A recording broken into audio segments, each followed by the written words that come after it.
Here's the dictionary definition for gossip. A casual or unrestrained conversation or reports about other people, typically involving details that are not confirmed as being true.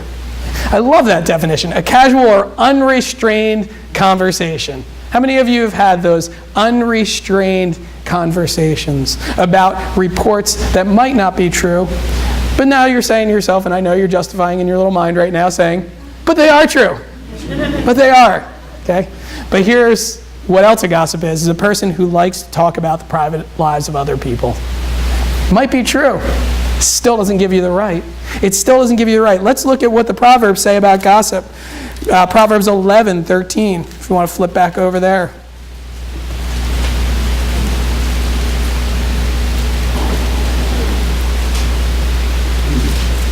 Proverbs 11:13 says this, whoever goes about slandering reveals secrets, but but he who is trustworthy in spirit keeps the thing covered. So what you're doing when you're gossip is this, you're showing yourself to be untrustworthy. You're showing yourself to be untrustworthy. I've taught this to the youth ministry, I've taught this to my own kids. If somebody is gossiping to you, you better believe they're going to gossip about you. They're the type of person that's not very trustworthy. They're the type of person that's not very trustworthy.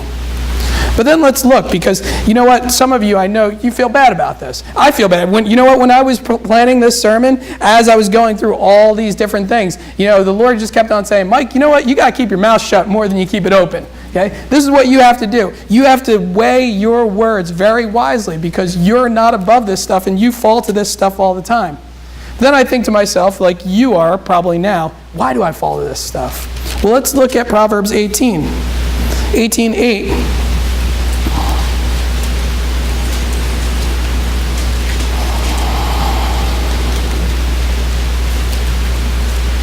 Proverbs 18:8 says, the words of a whisperer or a gossip are like delicious morsels. They go down into the inner parts of the body.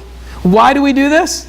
Because we like it. It's like eating something yummy, right? Ooh, I want to hear the dirt. That's what people say. I mean, some people start the conversation with that. Give me the dirt. Okay, some people start it like that, don't they? You ladies know that this is happening, right? Give me the dirt. Why do we do this? Why do we love to spread those evil reports? Why do we love to be the bearer of bad news? Why do we love to be the first one to tell everyone what happened? Why do we love that? Well, it's because deep down inside, we love to hear that stuff, and it appeases that evil kind of inside us. It appeases that evil inside of us. See, and I realize this. You can apologize for your gossip. You can be forgiven for your gossip. But do you realize this? And I want to make sure that you fully understand how there's so much damage to be done. I've shared this illustration before, but it's such a good one because it's about a rabbi who was victim of malicious gossip from a person in their community. So the rabbi was feeling this. He was hurt by it. And the person finally came to him and said, Rabbi, I'm so sorry. I'm so sorry for the things that I said and for the rumors that I spread about you. What can I do to ever make it up to you? The rabbi said, you know what, you're forgiven, but here's what I want you to do. I want you to go out to town square and take 2 feather pillows, and I want you to cut those things open and wave them around.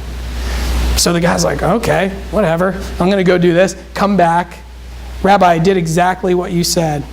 I did exactly what you said. Good, the rabbi smiled. He said, now to realize how much harm you've done by this gossip, go to the square and collect all those feathers. Go to the square and collect all those feathers. Very difficult job, wouldn't you think? On a windy day. Very difficult job. The point here is this. You can be forgiven. You can apologize, but think of the death blows that you're dealing out to another person's life. To another person. And why? What gives us the right to do those things? What gives us the right to do those things? So what are the life words? Well, I would suggest this. Appropriate words. Proverbs 15:23. Let's flip over a page or two. Back. Proverbs 15:23.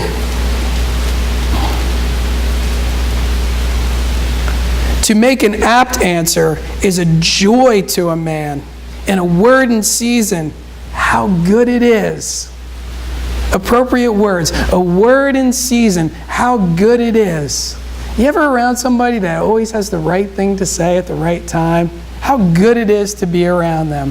How good it is to be around a person who's sharing things that are appropriate, who's thinking and praying and weighing their words so that other people aren't slandered or gossiped about, so that we're not putting other people down to lift ourselves up.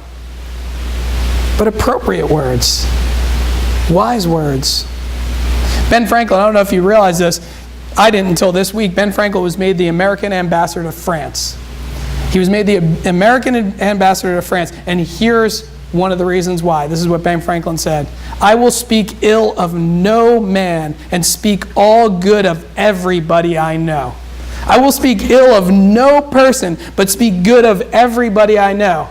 And some of you are challenging this, like, that's hard. You don't know the people I know. There's nothing good to say about those people. That's what you might be thinking. But I think we need to practice what Benjamin Franklin practiced. Let's look for the good. Rather than speaking the ill, let's look for the good and speak about that. And guess what? If there's nothing that you can find, you do have another option. It's called be quiet. Okay? Be quiet. Don't say anything. Your mom's probably taught you this when you were little, right? If you don't have nothing nice to say, don't say nothing at all. I've heard that so many times in my life.